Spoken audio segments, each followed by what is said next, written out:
You can get rid of the Asda brand jam tarts and trade them for Mr. Kipling, because Hearts are about to be rolling in the money with a possible £10 million investment. Welcome back, guys, to Fog Football. It's not been a good start to the season for Hearts. They've got 0 wins, but they might be adding some zeros to the transfer funds soon, as Brighton owner Tony Bloom is in talk with the club over a £10 million investment. Big boom, big bloom. I tell you what, it could be a boom period for Heart Midlothian. 10 million, maybe Diddy money pretty much everywhere else, but 10 million here is pretty good. I tell you what, it is. I mean, we've seen Hibs get the Bournemouth investment. It was nowhere near 10 million though, if we're being honest. So for me, 10 million's a lot of money to invest, but the problem is, it's not like it's 10 million on the transfer kitty. It's just 10 million to steady the ship.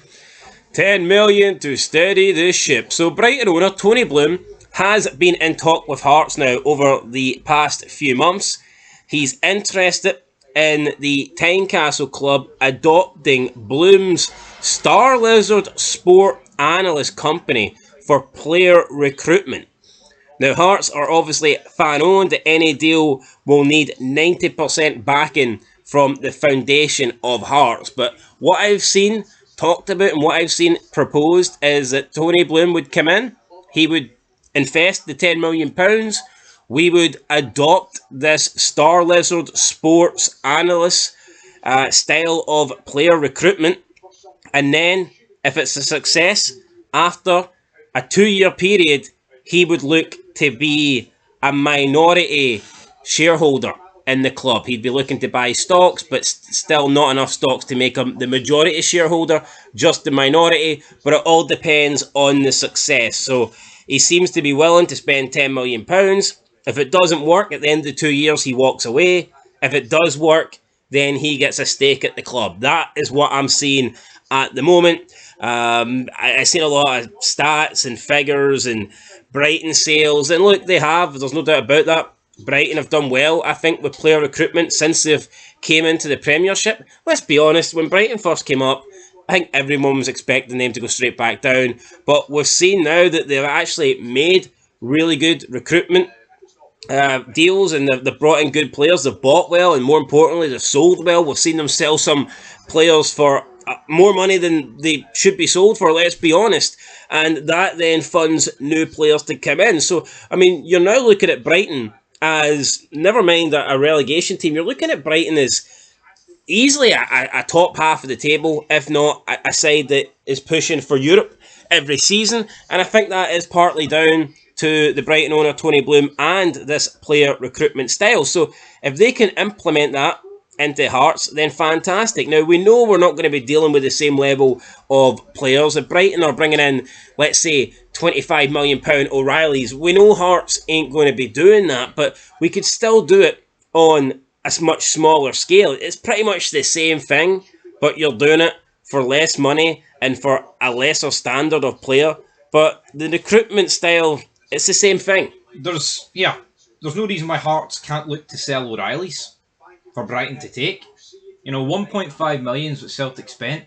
I don't think 1.5 million on a player is at the grasp of Hearts, especially with this model in place. No, but I think the problem for Hearts would be Celtic kept O'Reilly for 2.5 seasons. Could Hearts, if they found a player the quality of O'Reilly, first of all, could they keep him for 2.5 seasons? And even if they did, I just don't think Hearts could demand the sort of money Celtic can demand. No, they can't. I mean, I think all that Hearts could probably get as a maximum is probably about 10, 12 million. Well, to be fair, we've seen them get, a lot of money for Craig Gordon, and that's almost 2 decades ago. Yep. So, I mean, I'd like to think with the... But then again, back then, we're Scottish football seen in a higher light. Was Scottish football clubs able to negotiate better? I mean, potentially, we know now that there's a bigger gulf in football. So, I mean, it's all ifs and buts, really.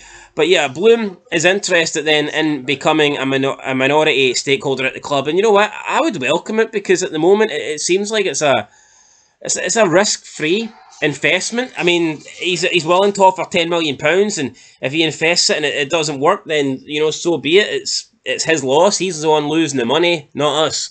Yeah, I totally agree with that. And there was one club, right, across Europe over the past 3 years that you would want to aspire to be in a business model sense, and it's Brighton Hove Albion. So I think this guy coming in can only be good. You know, it's not like he's just put 10 million in the club with no direction. This is exactly what you want, and it's exactly what Hearts have got. And you know, with something like this in play, maybe when you get like an Aaron Hickey coming through, you'll be able to keep him for a bit longer and make more money. But yeah, no, I think this is essentially what you need. Yes, look, we know that Bill Foley invested 6 million into Hibs. We know that Motherwell and St Johnstone lately have had talks with American owners, and there's talks of investment there. But I'm not saying £6 million, £10 million. I'm not saying that's not a lot of money for these clubs. Of course it is. But at the end of the day, just giving a club a chunk of money isn't really going to transform much. No. I mean, will it help? Will it help the finances? Will it help fund a few players? Yes. But what is it? Matt Bloom or Peter Bloom? I fucking totally forgot his name there. Apologies. Tony Bloom. What Tony is offering is basically this. He's offering a specialist analytic player recruitment style that is going to change the way players are brought into the club and then sold on, which is a lot more beneficial than just getting a lump sum of cash at the end of the day. No, I totally agree. This is the way you've got to do it, man. 10 million, it would just go to the board. I know Hearts are more fan-owned than most clubs, but, you know, if this come into any other club, the 10 million would get dripped through so many different things that by the time it got to something that mattered, there'd be peanuts left. Yeah, because we've seen it even in the English Premiership. Look how much money Man United have spent over the years. It's not brought them success. No. Someone see when Brighton got promoted to the Premiership, someone could have chucked 250 million at Brighton. It doesn't mean they would have had the success that they've had under Tony Bloom. No, I totally agree, and I think the problem is with Scottish football is you haven't even seen anybody even attempt this. You just look at it on the whole, and you think it appears to be that Celtic are the only club that can really sell players. Aberdeen's had a decent history. Rangers, in terms of we hear about Rangers and their player model, but we don't really see it. No, that's what I was going to say. Rangers' player model is absolutely horrific. There's no two ways about it.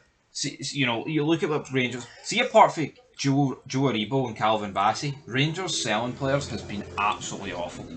Nathan Patterson as well. He's alright. Yeah, but but we don't really know the figure for that seems to be. It could be closer to 4 than 12, is what some people. Yeah, I've heard 3, so I'm not too sure. But originally, it's hard to really judge that one. But look, I'm all for this. Tony Bloom, he is looking to invest in Hearts, and it's not just like he's throwing money at the club and going to be like a silent owner or whatnot. He's actually looking to transform the club, the way that they recruit players in the transfer market. And for me, this seems like if anyone's going to get close to the top 2, if anyone's going to get close to winning the league outside of the 2 Glasgow teams, it's going to take something like this.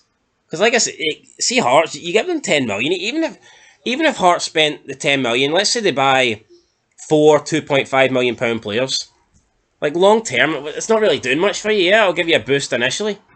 But I think what he's willing to do is going to shake up the entire transfer market for Hearts and Scottish football and the player recruitment style. So, yeah, we'll see what happens. The only worrying thing for me is, apparently, these talks have been going on for at least a few months now. And I don't know, man, a few months.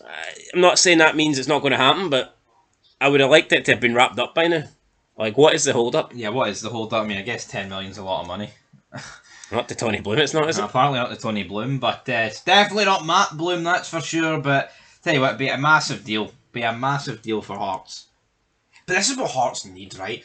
Hearts need to build on guaranteed European football. But look at them this season, man. This is why you don't give fucking Naismith the job. See, if you actually want to close the gap to the old firm, you know what they should have done? No, thanks, Naismith. Fuck you. Let's bring in Jimmy Teal in. Someone like him who was actually, you know, Hearts. No, but automatically, Hearts ain't building on this because the third's gone already. Yeah. So, I mean, at this stage for Hearts, it's all about. And to be honest, survival and getting into that, scrape my top 6. I believe third place doesn't get you automatic group stage football this year.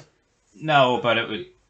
Yeah, I mean, But look, Hearts have had guaranteed group stage football for 2 of the last 3 seasons. freezes. They should be at. No, I mean, where's the building on that? Oh, that money's going to put us ahead of the other clubs. Doesn't Well, look right now like it. it's put you behind on 11. I mean, on paper, yes, but not on the field. You know, That's so what matters.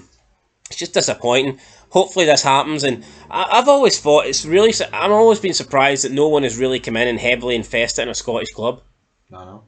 and try to break the deadlock on the title. Is there no like millionaires with shitloads of money out there that are bored and they're like, you know what? No. I would like to try and win the league with a team that isn't Celtic or Rangers. Yeah, and that's the thing. You know, see if you get in with like a team like Hearts or Aberdeen or Hibs. See with the Champions League money, you'd make your money back. Oh, aye. As long as you just didn't spend, but you can't spend ridiculous money due to FFP. So, it is what it is. Good move for Hearts. No complaints from me. Aye. Anyway, guys, I think that's where we're going to end it. I hope Welcome another team to take titles off Celtic. we go that far. Like, we'll see. I mean, hopefully, we won't be taking any titles off them this season. That's for sure. Anyway, that's it, guys. Tony Bloom, what a guy! Spend that money, invest that money, and we'll look forward to seeing you at Tynecastle. Till next time, peace.